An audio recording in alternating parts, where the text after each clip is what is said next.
Hello guys, welcome back to my channel. आज हम start कर रहे हैं एक्सरसाइज 2.2 क्लास 10th एनसीईआरटी की एक्सरसाइज है ये। इस चैनल पे मैं आपको क्लास 10th की एनसीईआरटी का पूरा कोर्स करवाने वाली हूँ। जो भी ये कोर्स करना चाहता है तो मेरे चैनल को सब्सक्राइब कर लीजिए। अगर कोई भी प्रॉब्लम है तो कमेंट कीजिए और अगर वीडियोस पसंद आए तो लाइक ज़रूर कीजिएगा। स्टार्ट कर रहे हैं हम। पॉलिनोमियल्स पढ़ा था हमने, क्या होता है पॉलिनोमियल्स। आज से आगे कर रहे हैं हम कि ज़ीरोज़ ऑफ पॉलिनोमियल्स कैसे निकलती हैं और उनके रिलेशन कैसे वेरीफाई होता है। फर्स्ट क्वेश्चन देखते हैं हम। Find the zeros of the following quadratic polynomial and verify the relation between the zeros and the coefficients. कि जो ज़ीरोज़ आएंगे हमारे, उनकी हमें रिलेशन वेरीफाई करनी है उनके कोफिशिएंट के साथ। तो हमने पढ़ा था कि कोई भी हमारी क्वाड्रेटिक पॉलिनोमियल वो होती है जिसकी डिग्री 2 होती है, जैसे कि x² minus 2x minus 8। This is a quadratic polynomial. और ये क्वाड्रेटिक पॉलिनोमियल क्यों है? क्योंकि यहाँ पर हाईएस्ट डिग्री 2 है। जब भी highest degree when degree of polynomial is 2, then it is a quadratic polynomial. Quadratic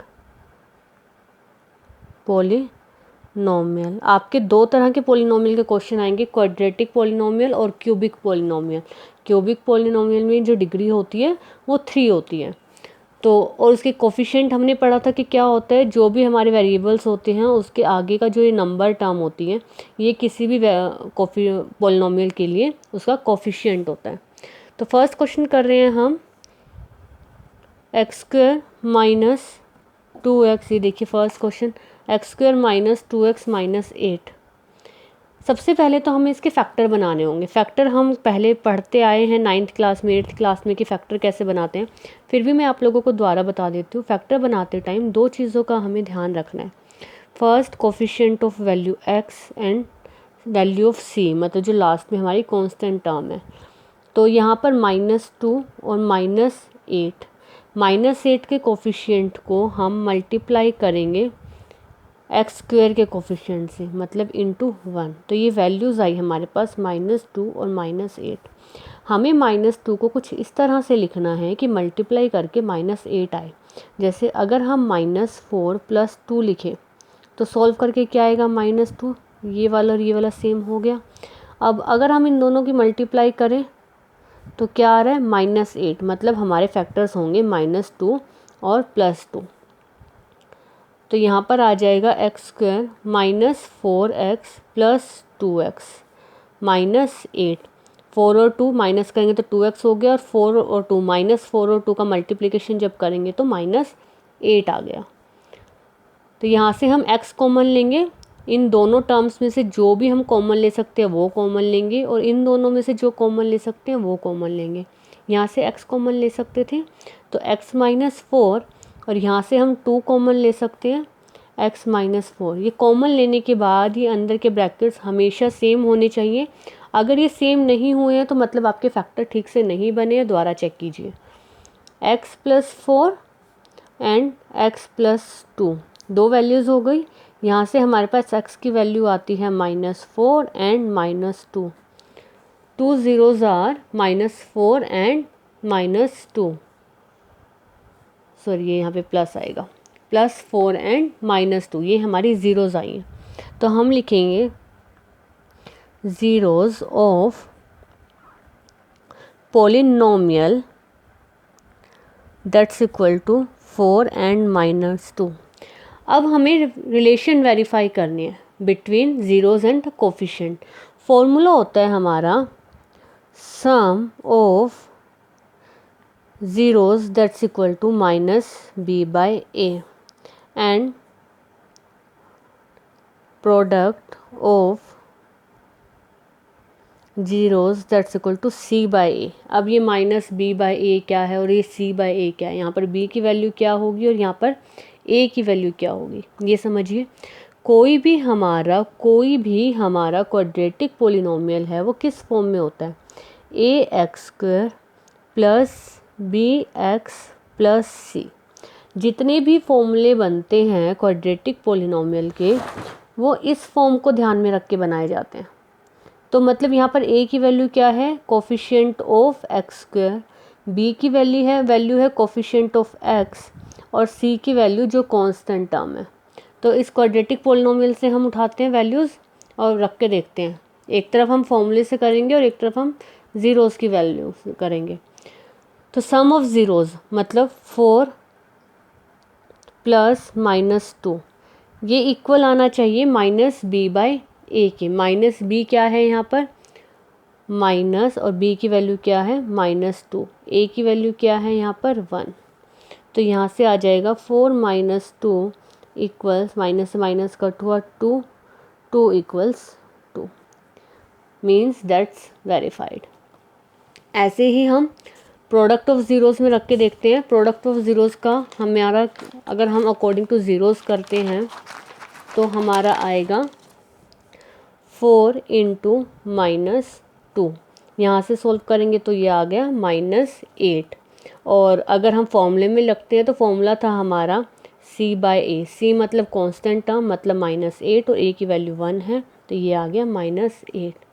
तो यहाँ पर भी LHS that's equal to RHS means verified. यहाँ पर हमें रिलेशन से तो वेरीफाई करनी थी यहाँ पर हमें।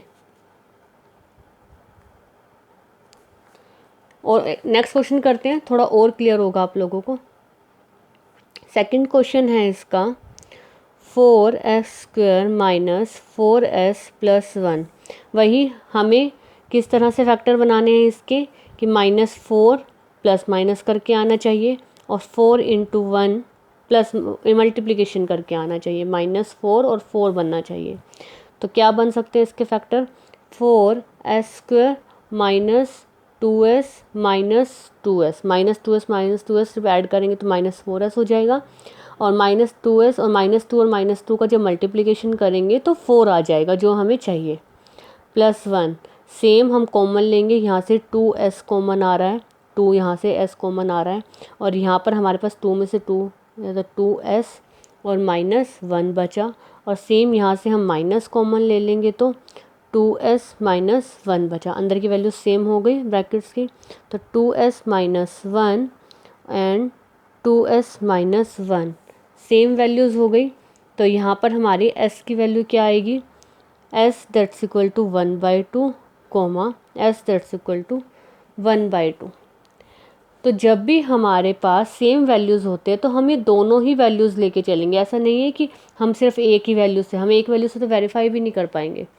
अब हम क्या करेंगे, now sum of zeros that's equal to, sum of zero का क्या फॉर्मूला था, -b/a that's equal to -4/4 that's equal to 1। और वैसे सम ऑफ ज़ीरोज़ क्या आना था, सम ऑफ ज़ीरोज़ क्या आता, 1/2 प्लस 1/2, एलसीएम आ जाता 2, 1 + 1 दैट्स इक्वल टू 2/2, ये कट करके आ गया 1, सेम हो गया। एंड प्रोडक्ट ऑफ ज़ीरोज़ का क्या फॉर्मूला था, product of zeros that's equal to c/a। Formulas हमेशा लिखने हैं, फॉर्मूलाज कभी भी नहीं छोड़ने, मार्क्स कट जाते हैं अगर फॉर्मूलाज ना लिखे हो तो प्रोडक्ट ऑफ ज़ीरोज़ 1/2 × 1/2, क्या ये c/a के इक्वल होगा। c की वैल्यू हम क्या लेंगे, c की वैल्यू हमारे पास 1 है और a की वैल्यू है हमारे पास 4, तो 1/4 इक्वल्स 1/4। तो ये भी वेरीफाई हो गया हमारा, ये देखिए आप। नेक्स्ट पार्ट है इसका थर्ड पार्ट, 6x² - 3 - 7x। सबसे पहले तो हम इसे अपनी फॉर्म में लिखेंगे, 6x² - 7x - 3। अब किस तरह से हम इसको लिखें कि प्लस माइनस करके तो 7 आए और मल्टीप्लाई करके हमारा 6 × 3 18 आए। तो किस तरह से लिखें हम इसको, फैक्टर सोचिए ज़रा इसके कि क्या फैक्टर बन सकते हैं इसके। 6x² 9 और 2 ले ले फैक्टर, 9 माइनस 2 7 हो गया, और 9 और 2 9 2 ज़ा 18 भी हो गया, minus 9x plus 2x minus 3 that's equal to, यहाँ से हम क्या कॉमन ले सकते हैं, यहाँ से आ जाएगा हमारा 3x common, 2x minus 3 plus 1 common, 2x minus 3, दो ब्रैकेट बनी हमारे पास 2x minus 3 and 3x plus 1। Values निकल जाएंगी यहाँ से हमारी ज़ीरोज़ की, ये मैं आपको डिटेल में करके बता देती हूँ। हम इसको भी इक्वल टू 0 रखते हैं और 3x प्लस 1 दोनों इक्वेशंस को अलग अलग करके इक्वल टू 0 लिखेंगे, तो x की वैल्यू आ जाएगी यहाँ से 3/2 और यहाँ से x की वैल्यू आ जाएगी -1/3। जब भी एक आपका क्वाड्रेटिक पोलिनोमियल होता है तो उसके हमेशा दो ज़ीरोज़ निकलते हैं, कभी 2 से कम नहीं होते और कभी भी 2 से ज़्यादा नहीं हो सकते। हाँ, ज़ीरो सेम ज़रूर हो सकते हैं कि दोनों की वैल्यू सेम हो, जैसा कि हमारे पहले वाले क्वेश्चन में हुआ था। तो अब हमें क्या करना है, रिलेशन को वेरीफाई करना है। तो sum of zeros that's equal to -b/a, values put करते हैं। सम ऑफ ज़ीरोज़ मतलब 3/2 plus -1/3 that's equal to b/a की वैल्यू, b की वैल्यू है यहाँ पर -7, तो -7 और a की वैल्यू है हमारे पास यहाँ 6। सॉल्व करते हैं इसे, 3/2 minus 1/3 that's equal to 7/6। 6 LCM होगा हमारा यहाँ पर, और उसके बाद 9 minus 2 that's equal to 7/6 that's equal to 7/6 equal 7/6। तो ये तो सम ऑफ ज़ीरोज़ वेरीफाई हो गया। अब हमें करना है product of zero. Product of zeros है हमारा c/a। प्रोडक्ट कितना हो जाएगा ज़ीरोज़ का, 3/2 into -1/3 that's equal to -1/2। c की वैल्यू क्या दे रखी थी इन्होंने, -3। c की वैल्यू गिवन है हमें -3 और a की वैल्यू गिवन है 6, कट के आ गया -1/2, हैंस वेरीफाइड। तो इसी तरह से इसके नेक्स्ट 3 पार्ट भी हैं, मैं आपको करवा देती हूँ। अगर आप खुद से ट्राई करना चाहते हैं तो वीडियो को पॉज करके ट्राई कर लो, और उसके बाद फिर आप मैच कर सकते हैं अपने पार्ट्स कि आपने ठीक किए हैं नहीं किए। नेक्स्ट क्वेश्चन है, इसमें आपका 4th पार्ट है, 4u² प्लस 8u। अब इसमें सिर्फ 2 टर्म्स हैं, थर्ड टर्म गिवन ही नहीं है। इस तरह के क्वेश्चन की हम ज़ीरोज़ कैसे निकालेंगे, स्टार्ट करते हैं क्वेश्चन। 4u² प्लस 8u हमें इस तरह से गिवन है। हम इसमें से अब देखिए, हमें दो ब्रैकेट्स बनानी है, मल्टीप्लिकेशन फॉर्म में लिखना है। क्या हम यहाँ से डायरेक्ट कॉमन नहीं ले सकते, ये फैक्टराइज तो ये हो नहीं सकता कि हम फैक्टराइज करके कर लें। हम इसको डायरेक्ट कॉमन लेते हैं। इसमें से क्या कॉमन आ सकता है, 4u कॉमन आ गया, तो यहाँ बचा सिर्फ u और प्लस 2, ये u है, आप कंफ्यूज मत होना थोड़ा सा। तो हमारे पास दो ब्रैकेट हो गई। तो अब हम इसको अलग अलग से कर लेंगे, 4u that's equal to 0 and u plus 2 that's equal to 0। तो यहाँ से u that's equal to 0 and u that's equal to -2।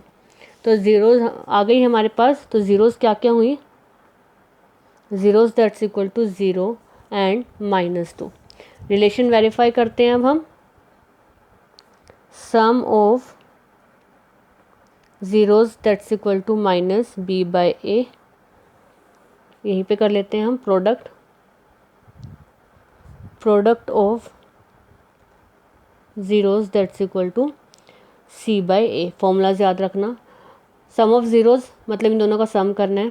0 plus -2 that's equal to, b की वैल्यू क्या है यहाँ पर, b की वैल्यू हमारे पास है यहाँ पर 8, तो -8, और a की वैल्यू है हमारे पास 4, तो -2 that's equal to -2। Sum of zeros verified. Product of zeros करने के लिए 0 इंटू -2, और c की वैल्यू, क्योंकि यहाँ पर c है ही नहीं है तो हम c की वैल्यू 0 मानेंगे, और a की वैल्यू हमने देख ही ली थी 4, तो 0 इंटू 0 -2 दैट्स इक्वल टू 0। और जब भी हम 0 के डिवाइड में जो कुछ भी होता है तो वैल्यू हमेशा 0 होती है। Left hand side LHS that's equal to RHS in both case, hence verified. Next part है टी स्क्वायर माइनस 15, हमें इसके भी फैक्टर बनाने हैं, इसमें वो वाली आइडेंटिटी लगेगी यहाँ पर, A square minus B square that's equal to A plus B और ए माइनस बी। इस वाली आइडेंटिटी की हम हेल्प लेंगे इस क्वेश्चन को सॉल्व करने में। तो इसको हम लिखेंगे T square minus root of 15 का स्क्वायर। तो ये आइडेंटिटी अब ये वाली लग जाएगी, T minus root 15 and T plus root 15। ये आपकी दो ब्रैकेट्स बन गई, मतलब फैक्टराइज हो गया।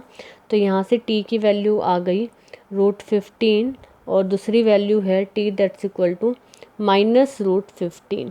तो दो ज़ीरोज़ आ गए हैं आपके पास, तो आप लिखोगे zeros that's equal to root 15 comma minus root 15। Root के क्वेश्चन आ जाते हैं, कुछ भी पैनिक करने की ज़रूरत नहीं है, बहुत सिंपल होते हैं अगर आपको एक बार समझ आ गए तो रूट के क्वेश्चन। फिर हमें वेरीफाई करना है सम ऑफ ज़ीरोज़ और प्रोडक्ट ऑफ ज़ीरोज़ को। Sum of zeros that's equal to minus B by A. Solve करेंगे सम ऑफ ज़ीरोज़ को, minus root 15 plus root 15 that's equal to B की वैल्यू क्या है यहाँ पर, क्या हमारे पास कोई ऐसी टर्म है जिसका वेरिएबल टी था, मतलब बी की कोई वैल्यू ही नहीं है तो ज़ीरो, और ए की वैल्यू है यहाँ पर हमारे पास 1, बट ये आपस में कट गया तो zero that's equal to zero. Next है product of zeros. Product of zeros का formula C by A. C की वैल्यू क्या है, सी की वैल्यू है जो कांस्टेंट टर्म है, मतलब माइनस 15, और ए की वैल्यू 1, और प्रोडक्ट ऑफ ज़ीरोज़ मतलब दोनों ज़ीरोज़ का हमें प्रोडक्ट करना है। रूट 15 रूट रूट 2 बार आ गया तो 15 रूट की पावर 2, और इसका मतलब हो गया माइनस अलग से है, माइनस की पावर 2 नहीं हुई है तो माइनस ऐसे कैसा रहेगा, that's equal to minus 15। LHS that's equal to RHS। Hope आप लोगों को समझ आ रहा होगा। इसका लास्ट पार्ट करते हैं बस इस वीडियो में, नेक्स्ट क्वेश्चन हम नेक्स्ट वीडियो में करेंगे। लास्ट पार्ट है इसका 3x square minus x minus 4। Factor कैसे बनाने हैं कि -1 आए और 4 इंटू 3 मतलब 12 आए। ये देखो 4 इंटू 3 हमें मिल ही गया यहीं से फैक्टर, 4 माइनस 3 करेंगे तो 1 भी आ जाएगा और 4 इंटू 3 करेंगे तो 12 भी आ जाएगा। तो फैक्टर बनाते हैं इसके 3x स्क्वायर। इसमें क्या करें, हमें माइनस का x चाहिए तो हम माइनस इस माइनस के साथ लेंगे बिग वाली टर्म, मतलब plus 3x minus 4x minus 4। ये हमारे इसके फैक्टर बने, कॉमन आ जाएगा 3x, मीन्स अंदर रहा x प्लस 1, यहाँ से आया कॉमन -4, अंदर रहा x plus 1, x plus 1 and 3x minus 4। ये आपकी दो बन गई आपकी ब्रैकेट्स। सोल्व करेंगे तो x की वैल्यू आ गई -1 and 4/3। These are the zeros, zeros मिल गई। अब आप इसका वैसे ही sum of zeros equals to minus B by A. Sum of zeros आ गया -1 प्लस 4/3। एलसीएम लिया 3, -3 प्लस 4 दैट्स इक्वल टू 1/3। ये आपका सम ऑफ ज़ीरोज़ आ गया। और सम ऑफ ज़ीरोज़ की जब माइनस बी और ए की वैल्यू पुट करेंगे तो देखते हैं कि क्या सेम आता है। माइनस बी की वैल्यू मतलब -1 माइनस और बी की वैल्यू -1 और ए की वैल्यू है हमारी 3, तो ये कट करके आ गया 1/3। सेम है। Product of zeros, product of zeros that's equal to C by A. Product of zeros -1 into 4/3 that's equal to -4/3। C की वैल्यू क्या थी यहाँ पर -4 और ए की वैल्यू है 3, तो दैट्स इक्वल टू दिस। तो left hand side equals to right hand side, मतलब हमने सारे के सारे क्वेश्चंस के इस फर्स्ट वाले क्वेश्चन के हमने पहले सबके फैक्टर बनाने हैं। जो ज़ीरोज़ की वैल्यू आएगी उनको फॉर्मूलाज में डालना है। एक तरफ हमें नॉर्मल ज़ीरोज़ से इनका प्रोडक्ट और सम निकालना है, एक बार इन फॉर्मूलाज का यूज़ करके हमें इनका सम ऑफ प्रोडक्ट निकालना है। अगर वैल्यू सेम आती हैं तो हमारा रिलेशन वेरीफाइड, और सेम नहीं आता है तो मतलब हमारी ज़ीरोज़ में कुछ गड़बड़ है, हमने क्वेश्चन ठीक से नहीं किया है। होप आप लोगों को समझ आया होगा। इसी तरह पूरा कोर्स करने के लिए आप चैनल ज़रूर और सब्सक्राइब कर लेना और नोटिफिकेशन बेल पर ज़रूर क्लिक कर लेना ताकि आपको वीडियोस मिलती रहें। नेक्स्ट क्वेश्चन नेक्स्ट एक्सरसाइज में करेंगे। Happy study.